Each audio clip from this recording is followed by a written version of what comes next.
Selle videoga tahaks natukene lähemalt näidata seda, milline võiks välja näha selline kaasaegne ravimite haldamise või raviskeemi haldamise vaade ühes kaasaegses perearsti tarkvaras. Nüüd, miks selline teema sai valitud, on põhjusel, et kahjuks inimkond vananeb, kroonilisi haiguseid saab inimestel järjest rohkem olema ja ühes sellega tõuseb ka ravimkoormus. Ravimid on selline osa iga meediku igapäevatööst, millega võib ka väga palju erinevaid vigu juhtuda. Näiteks retsepti peale läheb kogemata vale toimeaine või vale doos, vale annustamise sagedus ja nüüd sõltuvalt sellest, kui suur see viga on olnud, võivad patsiendiga ka väga otsesed siis tüsistused juhtuda, muuhulgas võib ka täitsa inimene surra, kui ta võtab mingit ohtlikku ravimit oluliselt suuremas koguses või tegelikult ka väiksemas koguses, kui on ette nähtud. Viimasel puhul siis võib näiteks tal mingi krooniline haigus ägeneda ravimi vale annustamise tagajärjel siis. Nüüd veelgi enam, üks asi on retseptidele vale info peale kogemata kirjutamine. Teine on see, et väga palju ravivigu juhtub ka inimese ravi üleandmisel ühest kohast teise, sealhulgas ka jällegi see kõik, mis puudutab ravimeid ja nende annuseid ja manustamissagedust. Näide on see, et kui inimesega juhtub mingi äge trauma ja ta satub haiglasse, siis väga hea õnne korral on näiteks perearsti poolt kuskil epikriisil olemas see raviskeem, mida siis haiglatöötaja saab digiloo vahendusel välja pärida ja välja otsida. See kõik võtab aega. Halvemal juhul inimese raviskeemi pole olemas ja selleks, et teada saada, mida see inimene eeldatavasti võtab, peaks temaga rääkima ja küsima, et mis te võtate. Aga ütleme, et see inimene, kes selle trauma sai, et ta on hetkel koomas, tema käest pole võimalik küsida ja tal pole ka kaasas paberilehe peal seda, millist raviskeemi ta siis võtab. Et mis siis sellisel juhul teha?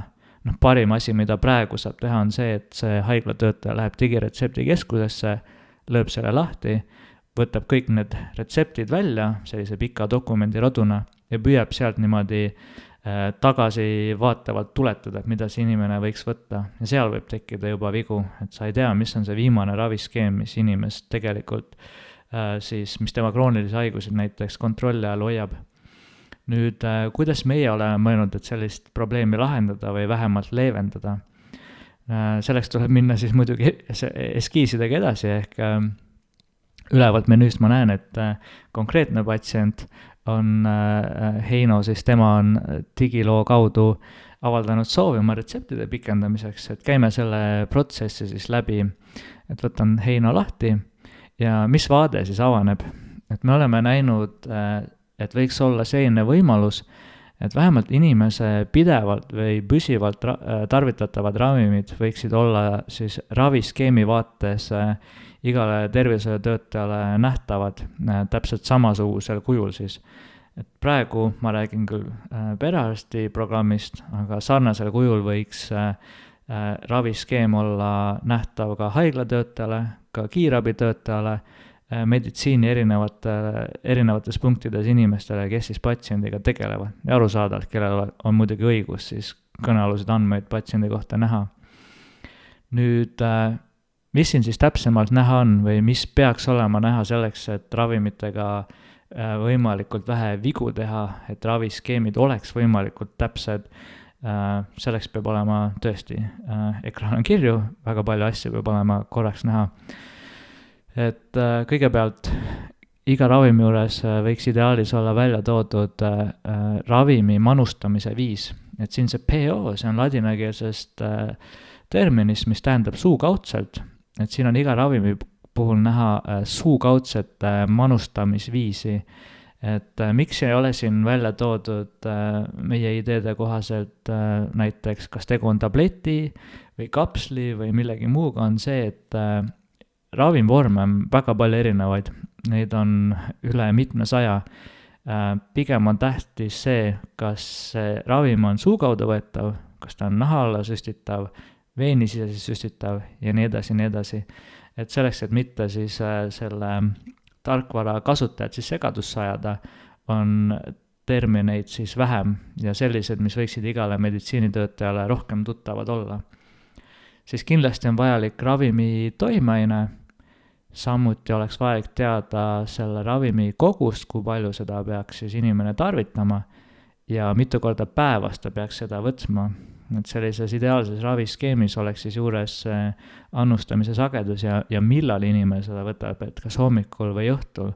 Et näiteks tulles tagasi selle eelmise näite juurde, kus inimene satub haiglasse, siis oleks kohe haiglaõdedele näha, et jah, see inimene peab seda ravimit saama hommikul või vastupidi õhtul.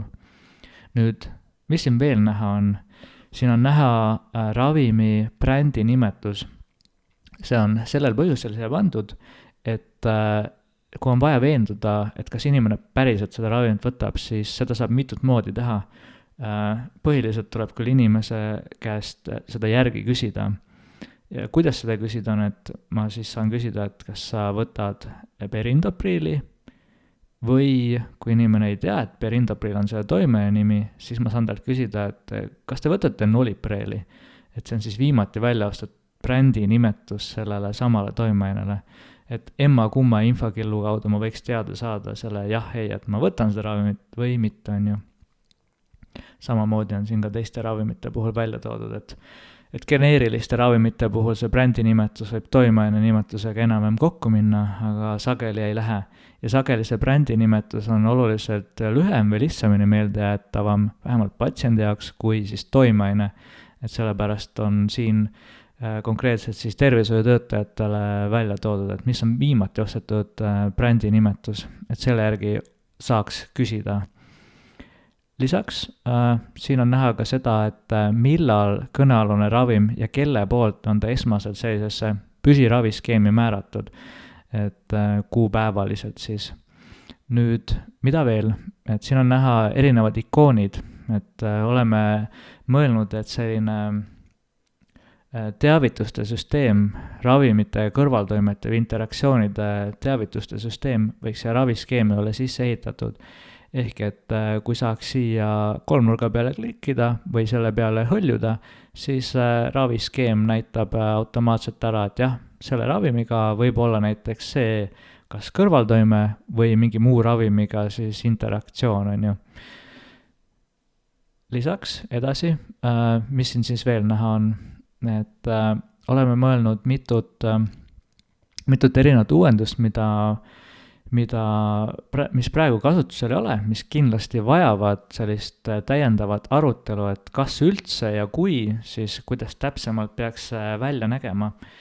Et üks nendest uuendustest on see, et oluliselt nii patsiendi mugavus suurendav kui ka tervishoiutöötaja retsepti pikendamise aega kokkuhoidav võimalus võiks olla see, kui saaks püsiraviskeemi ühe hiireklikiga uuendada. Et ei peaks tegema näiteks 6 või 7 eraldi retsepti ja nende kortsuseid kuidagi veel jälgima, vaid tervishoiutöötajal oleks võimalik ühe hiireklikiga inimese püsiraviskeem järgmiseks X perioodiks siis pikendada. Teema on jällegi, et kui pikk see X periood võiks olla, et praegu on retseptide põhjal arvutatuna see 6 kuud, see võib olla ka aasta, nagu Soomes, et seda peab poliitiliselt või tervishoiukorralduslikult vähemalt kokku leppima. Ja kui seda teemat natukene edasi arendada, siis idee poole pealt retsept on midagi, mis kunagi on olnud paberi peal. Aga kuna väga suur osa igapäeva meditsiinitoimingutest on digitaalne, siis tuleks kindlasti arutada, et mil viisil retsepti ja digitaalset maailma parimal moel ühendada. Et idee poole pealt mina tahaks arstina öelda patsiendile, et teie püsiravimid on järgmiseks 6 kuuks pikendatud, et teie saate apteegist need ravimid siis välja osta.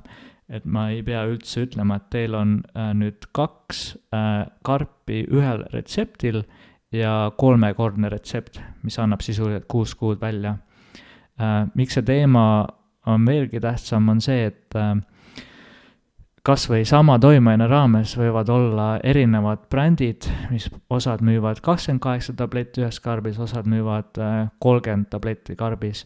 Ja kui panna sinna veel erinevaid ravimeid raviskeemi, siis väga sageli tekib selline koht, kus ravimid ei lõppe samal ajal, retseptid ei lõppe samal ajal. Et tervishoiutöötajal võiks olla võimalus see raviskeem mingiks fikseeritud ajaks pikendada ja siis juba taustal toimub kõik see automaatne arvestamine, kui mitu retsepti siis mingi X ajaühiku jooksul on inimesele vaja selleks, et see minu ette nähtud periood ravimitega siis piltlikult öeldes täita.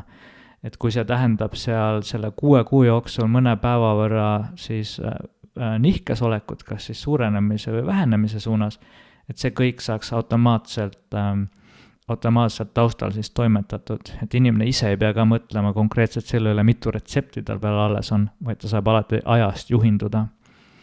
Nüüd see patsient sooviski retsepti pikendust on ju, ja ma näen ka, et tal on raviskeemi ravimid juba vaikselt otsa saamas hakkama, et ma saan siis ühe hiireklikiga tema retseptid uuendatud. Saan ka siia sellise tagasiside kinnitus, et jah, tal on need pooleks aastaks uuendatud ja läheb ka siia sissekande vaatesse raviplaani alla tegevusena, siis automaatselt kirja, et selle juurde ma saan alati tagasi tulla ja vaadata, et mis ajahetkel ma siis seda raviskeemi niimoodi pikendasin. Nüüd ühest asjast ma ei ole veel rääkinud, ehk siin ekraanil on näha kinnita raviskeem. See on ka koht, kus kindlasti on diskussioon oodatud. Mis meie oleme selle all siis mõelnud? Me oleme selle all mõelnud seda, et ütleme, et kui inimesel jagub ravimeid ja ta ei vaja retseptide pikendust, siis võiks olla võimalus tervishoiutöötajal mõneti lihtsasti ja kiiresti näidata seda, et ta on inimese raviskeemi tervikuna üle vaadanud ja kinnitanud, et tõesti see inimene jätkuvalt vajab neid ravimeid ja need annused ja doosid on kõik õiged. Et kui saaks siia kinnita raviskeemile vajutada, siis võiks selle kohta tulla sarnane märge see raviskeemi alla, et tervishoiutöötaja X, näiteks kõnealusel juhul mina, doktor Lasn, olen inimese raviskeemi kinnitanud. Et üks viis, kuidas patsiendi turvalisus siis suurendada. Nüüd liikudes veelgi edasi, siis siin samal vaatel, kui ma allapoole scrollin, siis on näha ka tema välja ostetud ravimid viimase 5 aasta jooksul. Et seda 5 aasta perioodi saab ka siit filtreerida ja muud moodi pikendada või lühendada. Et siin on kõik niimoodi sarnase loogika alusel välja toodud, mis tema püsiraviskeemi ravimid siis on.